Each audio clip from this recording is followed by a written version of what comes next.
But this is what I said, in Operation Sindoor also, war and politics was happening as a parallel kind of phenomenon, and it was being exercised also through communication, which I made a mention initially, both direct and indirect communication. So, second important conclusion, what I draw from the statement which I initially said, that war is a continuation of policy by other means, is that war is a rational decision.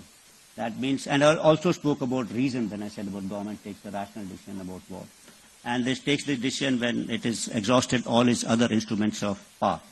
So, but then the important question comes in, this whole start point of this particular war was this Pahalgam terror attack.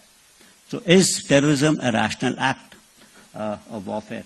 I don't think that's a rational act, because terrorism has no defined logic. It has no politico-military end state. Terrorism is a means and an end in itself. Terrorism is a form of warfare that defines rationality. This is because the terrorist doesn't have anything to lose. He's a non-state actor. So he doesn't have a state. So if he doesn't have a state, he's not worried about territory, people, or the ideology, which form the three important constituents of a state. So this is terrorism absolutely irrational if it is happening in a standalone mode. But what happens when, there is about state-sponsored terrorism? Is this rational? Think that, this seems to be a rational decision when state is employing terrorism as an instrument to achieve political objectives.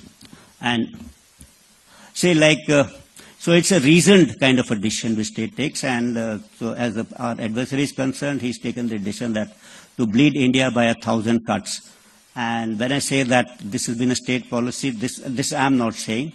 If you go and look at the literature on issues, you'll find Peter Chark, Kristen Fair, who have cited the former Director Generals of ISI, explicating this particular strategy as to how they will bleed India by 1,000 cuts.